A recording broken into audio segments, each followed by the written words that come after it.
Me había preparado yo, aproveché el otro día que venía de la plenaria en el AVE, que hay ahí un rato, y cogí pues un poco el plan pastoral de la Conferencia Episcopal Española para los próximos años, lo que son nuestras intuiciones principales de cómo queremos llevar adelante la evangelización para compartirlo con vosotros. Me hice un esquema, pero yo creo que no procede, ¿sabes? Yo creo que no procede. Mi intuición me dice que me parece que en este momento es más sencillo que comparta con vosotros algunas convicciones, algunas cosas que se me pasan por la mente en este momento, y ya tendremos tiempo de reflexiones más, de charlas más un poco organizadas, etcétera, ¿de acuerdo? Muy bien. Bueno, eso vaya por delante. ¿Qué veo yo aquí? ¿Qué es lo que yo veo? A ver, yo lo que veo es que la Iglesia es apostólica, lo decimos en el credo, ¿no? La Iglesia es apostólica y la Iglesia también es carismática, las dos cosas al mismo tiempo. Está fundada sobre los apóstoles, pero al mismo tiempo el Señor, en ese envío del Espíritu que hizo, es libérrimo, es muy libre. El Espíritu Santo es libre y ejerce además en su libertad para suscitar carismas. Aquí hemos hablado de carismas en el sentido de, vocaciones y matrimonios que ha habido, pero el camino neocatecumenal en sí mismo, vosotros sois un carisma, un don del Espíritu Santo, que Él ha suscitado para el bien del conjunto de la Iglesia, no solo para vosotros mismos. O sea que la Iglesia tiene como dos pulmones, el pulmón apostólico y el pulmón carismático. Respira con dos pulmones, y los dos pulmones obviamente tienen que respirar al unísono. Si se descoordinan los dos pulmones, tenemos un problema. Algunos, los más mayores, recordaréis una fotografía que fue preciosa. Yo la he tenido mucho tiempo en mi despacho ahí puesta, luego ya la he perdido, no sé dónde estará, pero es una fotografía en la que se le veía a Juan Pablo II y a la Madre Teresa de Calcuta, los dos cogidos de la mano bajando unas escaleras. La Madre Teresa de Calcuta era un poco más joven que Juan Pablo II, estaba más ágil y así iba bajando, y le cogía, Juan Pablo II le cogía de la mano bajándole, ¿no? O sea, era una imagen en la que, como si la Iglesia carismática fuese, ¿no?, como más ágil que la Iglesia apostólica, pero no se soltaba de la mano y cogía de la mano y bajaba. Eso también me recuerda a ese pasaje del Evangelio en el que cuando llega la noticia de la resurrección salen Pedro y Juan corriendo, ¿no?, corriendo a la tumba.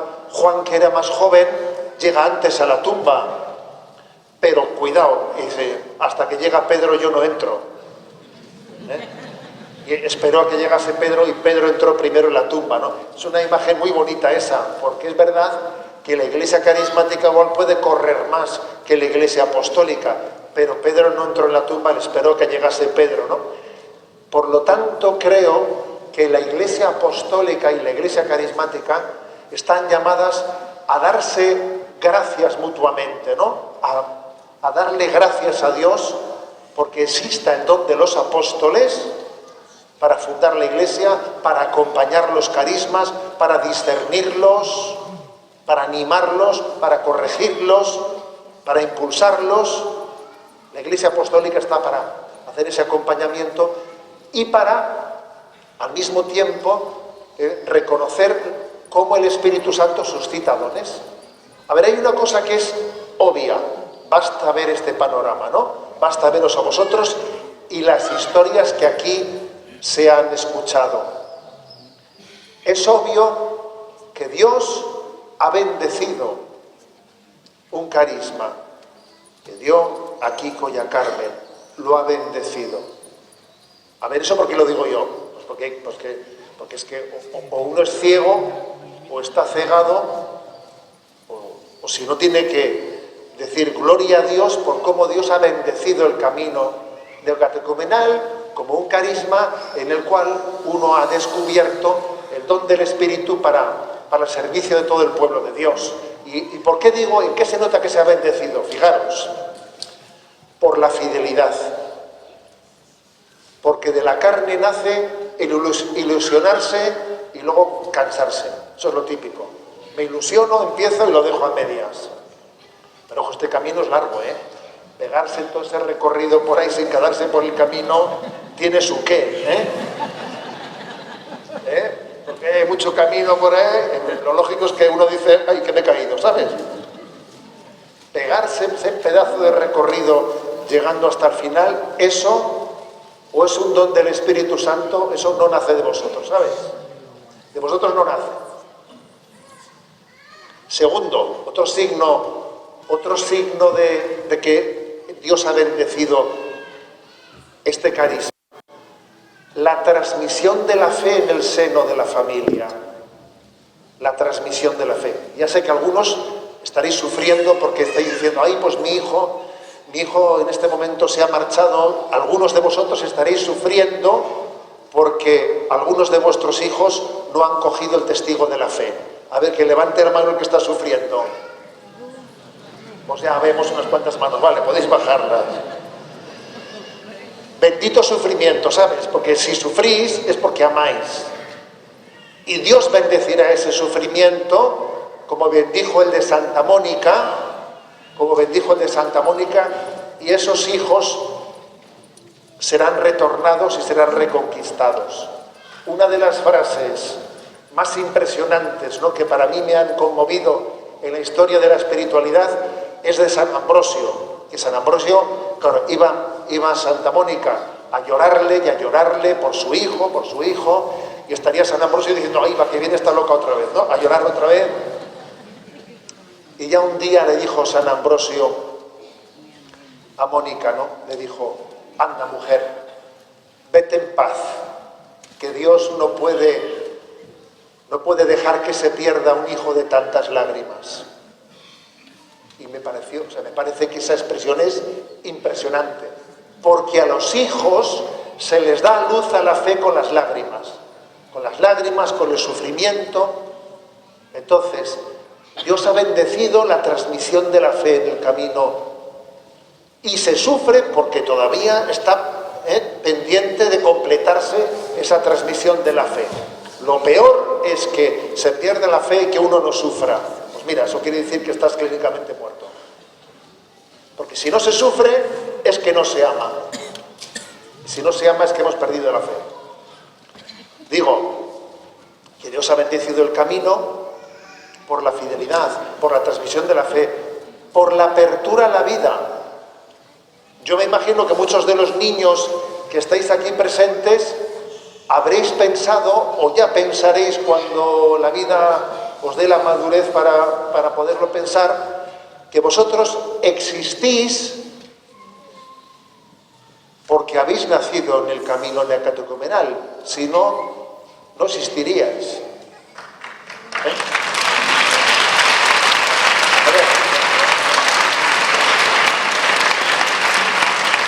Vamos. Eso, Dios os dará la gracia de irlo entendiendo. Si vuestros padres no hubiesen recibido esa llamada a la apertura a la vida, etcétera, a ver, no existiríais, no existiríamos. Esto es una cosa para pensarla, A ver, cuando uno ve un niño precioso y ve que se sienta aquí y dice, qué monada de niño, cuidado, qué monada, sí, pero no existiría.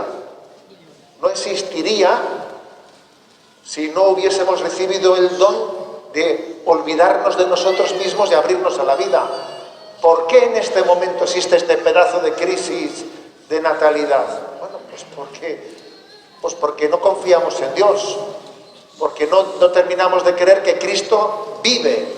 Y si Él, claro, pues si no partimos de ahí, de que Dios vive y Él nos sostiene, pues nos cerramos a la vida porque no hay esperanza, ¿no? Pues es evidente, ¿no?, que Dios lo ha bendecido. Y entonces, fijaros, y hay un texto del Evangelio que me impresiona. Dice, no estéis contentos porque podéis expulsar los demonios, sino estad contentos porque vuestros nombres están escritos en el cielo. Ese texto del Evangelio, que es un poco misterioso, yo más o menos lo entiendo de la siguiente manera. Pues mira, no nos ufanemos de que Dios nos haya bendecido, no nos ufanemos de nuestras obras, no nos ufanemos de que hemos podido dar al mundo tantas vocaciones, tantos hijos, no nos ufanemos de la cantidad de peces que hemos sacado en las redes, no nos ufanemos de que somos 1 millón, no, estemos contentos porque nuestros nombres están escritos en el libro de la vida, que es como de decir, Dios nos ha bendecido, vanidad cero.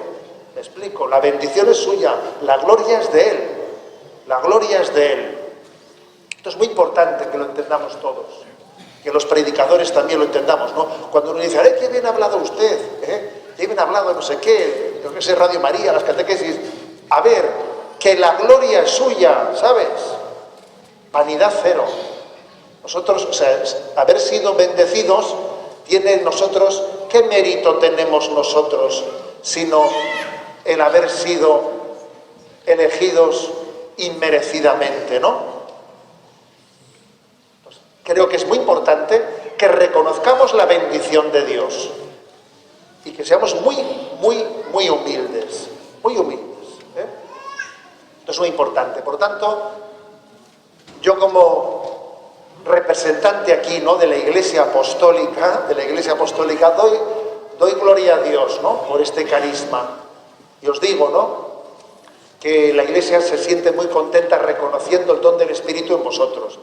Y que creo que ha llegado, como a veces también tenemos que reconocer, que también el demonio ha enredado, y en esa relación entre la Iglesia Apostólica y la Iglesia carismática no siempre ha sido fácil la convivencia. A veces el pulmón apostólico de la Iglesia le cuesta reconocer el don del Espíritu en la Iglesia carismática. A veces la Iglesia carismática tiene también el peligro de particularismo o de sectarismo y de no estar plenamente confiada a la Iglesia apostólica. Claro que existen peligros de aprender a respirar conjugadamente entre los dos pulmones. Pero creo que este es un momento para superar todas esas dificultades definitivos. ¿Sabéis por qué? Porque igual cuando en la Iglesia éramos muy fuertes y muy grandes, era mucho más fácil que surgiesen entre nosotros celos, divisiones. Tú eres de Pablo, tú eres de Pedro, tú eres de no sé qué. Pero cuando vemos el rostro de la secularización y vemos cómo avanza una visión materialista de la vida en la que cada vez ser cristiano pues es más heroico, este es el momento de la unión, de la comunión en el seno de la Iglesia. Y si no lo entendemos es que estamos tontos, porque es que obviamente solamente en comunión seremos capaces de abordar el reto tan grande que tenemos delante de nosotros, de permanecer fieles, como decía el Evangelio, mirad que os envío como ovejas en medio de lobos. A ver, mirad los medios de comunicación, que son el gran poder de este mundo, y mirad cómo desprecian, ridiculizan el hecho cristiano. Mirad todo lo que está surgiendo.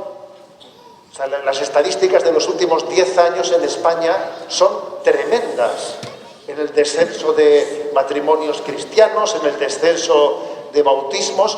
En los últimos 10 años, podría irme más atrás, pero es que en los últimos 10 años, o sea, la que está cayendo aquí es tremenda. Entonces, ante esta realidad, la exigencia de la comunión entre nosotros es clave, es básica. ¿Qué os pide la Iglesia? Es una buena pregunta esa, ¿no?, para una visita del obispo. A ver, ¿qué os pide la Iglesia? A ver, fijaros lo primero, ¿no? No olvidemos una cosa. A veces cuando hablamos de apostolado, lo primero que se nos ocurre es ayudar en la Iglesia en la catequesis, en esto, en lo otro. Bien, pero un momento, lo propio de un laico, lo más específico de un laico en su apostolado es la inserción en el mundo. Ser fermento de Cristo allí donde estás, en tu instituto. Hoy es día 1 de mayo, Día del Trabajo, Día de San José Obrero. En tu puesto laboral, siendo testigo de Cristo de ahí, no esperando a ver a qué hora salgo de mi trabajo, que estoy aquí un poco, y aquí solo en medio de unos ateazos, y a ver si salgo de aquí y me voy a la comunidad. Un momento, tu primer testimonio está en ese lugar, en ese ambiente en el que estás. En la política, sí, también, señores, en la política.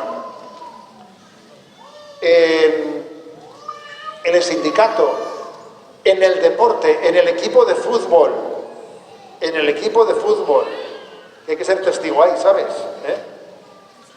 En el colegio, por supuesto. Es decir, lo primero que os pide la Iglesia es que seáis fermentos allí donde estéis, florecer donde Dios os ha plantado, dar un testimonio sabiendo que Dios te ha constituido en luz, sal, no asustarte, ser testigo donde estás, ¿sabes?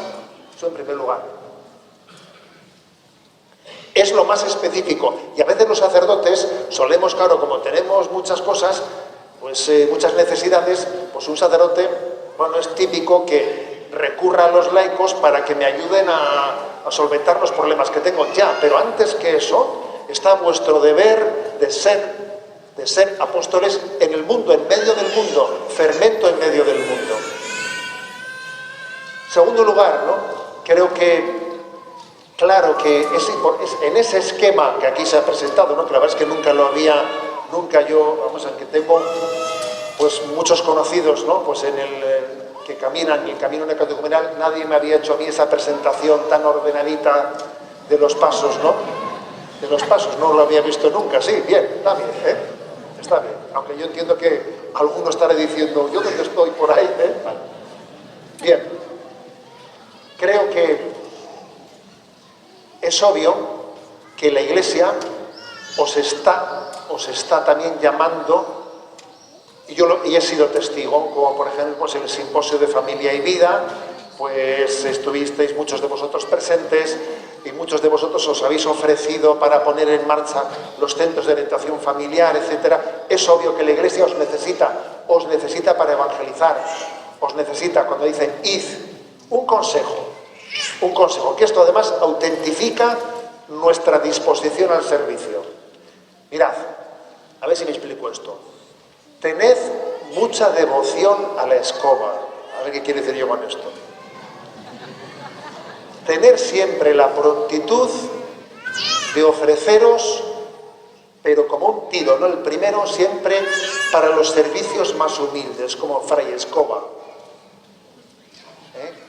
Fray Escoba, pues la verdad es que es ese santo dominico tan maravilloso, ¿no? De aquellos inicios de la evangelización en América, ¿no? O sea, tened devoción a la escoba. Os voy a contar una anécdota que se ha contado en nuestra familia desde siempre. Nosotros tuvimos una tía, hermano de un tío que ya falleció, además si viviese ahora ya sería centenario, que cuenta la siguiente anécdota. Cuenta que después de la guerra, en aquellos años tan terribles, en los que se pasaba hambre, pues una familia de Bilbao, que era una familia señorial, de buena posición, pidió pues un pequeño casting de esos que también se hacían entonces, para coger una chica del servicio, una chica de casa, lo que era entonces, que era vivir y formar parte de la familia. Y allí que pasaron pues unas cuantas a ver quién seleccionaban. Y, bueno, pues pasaron, no sé, eran 5, 6 o 7, y pasó nuestra tía, y pasó por el pasillo hasta el salón donde estaba la señora de la casa, y cuando pasó vio que había una escoba caída. Ella cogió la escoba, la puso de pie y entró allí al casting, ¿no? a hacer la entrevista. Y de repente le dicen que la seleccionada era ella. Y dijo, ¿yo? Todavía no he hablado. ¿Y por qué? Dijo, porque la escoba la has recogido tú. Habían puesto la escoba en el suelo, ¿sabes? como una especie de señuelo para ver quién la ponía de pie, quién la levantaba, ¿no? Y ella pues levantó la escoba y dijeron, tú eres la de la escoba, ¿no? Bueno, eso en la familia siempre se ha comentado mucho, ¿sabes? Porque fíjate cómo son las cosas que ella, allí entró por haber levantado una escoba y luego en esa familia ella pasó a ser lo que ocurrían a veces en aquellos lugares, pues alguien en el que la familia descansó, puso su confianza, al final ella acabó siendo la educadora de la familia y alguien en quien se puso su confianza, incluso cuando los marqueses de aquella casa pues hicieron la herencia, a ella le hicieron heredera como un hijo más de la familia, ¿sabes? Y todo comenzó por levantar una escoba del suelo. Lo cual quiere decir que en nuestra manera de servir nos tenemos que pelear por los puestos más humildes, siempre sirviendo, siempre atento, fijaros, porque creo que el amor de Cristo, en el fondo, ¿cómo lo podemos testimoniar? Estando atento a quien sufre, preocupándonos por él, mostrando la caridad, la misericordia, el cariño. ¿Quién hay que esté sufriendo y yo quizás no estoy atento a ello? Tener esa conciencia, ¿no?, de cómo podemos llegar a los últimos. Bien, eso es lo que os pide la Iglesia. Que seáis testigos, que florezcáis allí donde Dios os ha plantado, que sigáis siendo muy fieles, ¿no?, a vuestro camino, a todo ese itinerario. Seréis un testimonio de fidelidad para todos nosotros y que seáis siervos humildes, miembros vivos de vuestras parroquias, ofreciéndoos, comenzando por todos los servicios más humildes allá donde podáis necesitaros, ser necesitados, ¿no?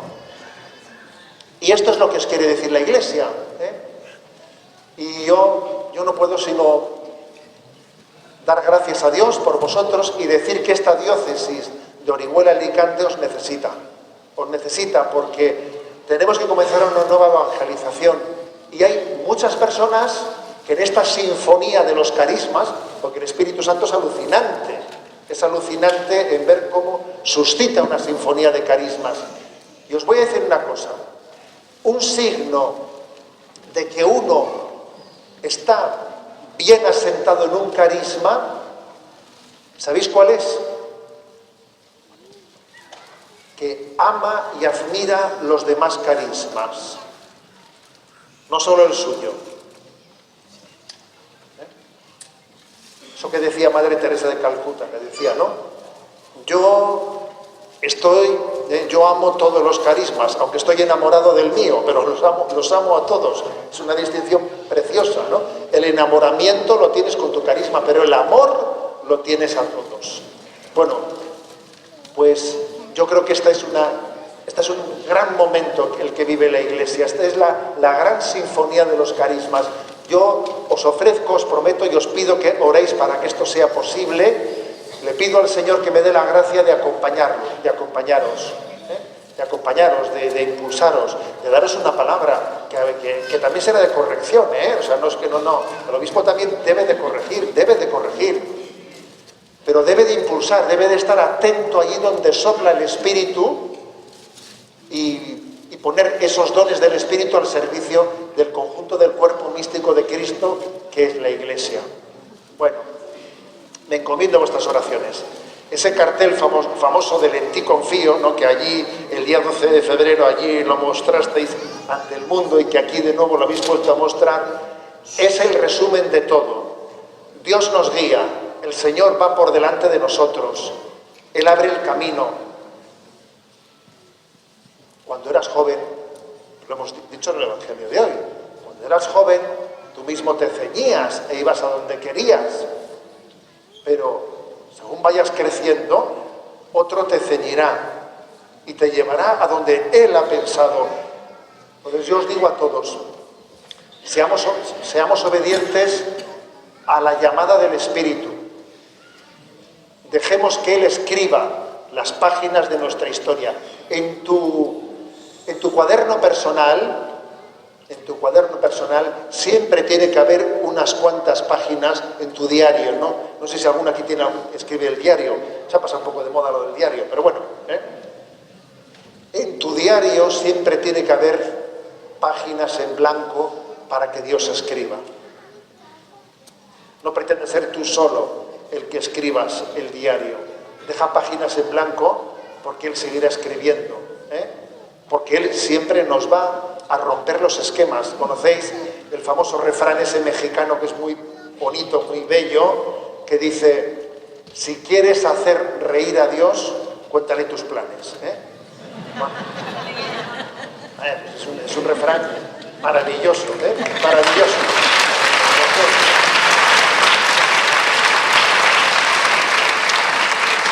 Porque es un refrán que lo que remarca es, a ver, que nosotros no somos inventores, somos descubridores.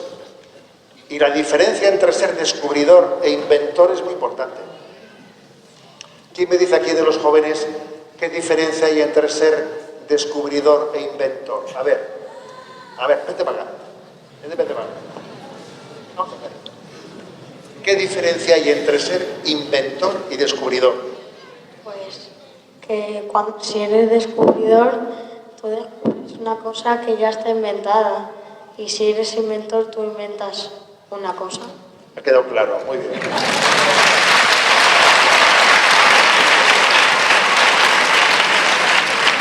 A ver, entonces, ¿tú qué años tienes tú? Bueno, entonces, la vocación que Dios tenga para ti en tu vida, ¿tú qué tienes que hacerla? ¿Inventarla o descubrirla? Descubrirla. A ver, que nosotros somos descubridores, no somos inventores. Luego vamos a ir descubriendo el camino que Dios nos marque en la vida. ¿De acuerdo? Esto es lo fundamental. Dios nos marcará el camino, confiaremos, la Iglesia nos lo mostrará, seremos hijos de obediencia y seremos más felices siguiéndole a Él que a nuestra bola. Según mi criterio, según a mí me parece, no, seguiremos su camino y Él bendecirá. Yo aquí a todos los que estáis presentes, pero especialmente a los jóvenes, a todos, os digo, confiad en Él, en ti confío, en ti confío, en ti confío, confiad en su voluntad. Tú eres descubridor, tú no eres inventor. Confía, que tú no eres inventor. Tienes que descubrir la voluntad de Dios, ponerte en sus manos y Él te hará feliz. Por eso, así daremos gloria a Dios. Y yo creo que vamos a terminar rezando todos un gloria, porque en Él concentramos todo. Gloria al Padre, al Hijo y al Espíritu Santo.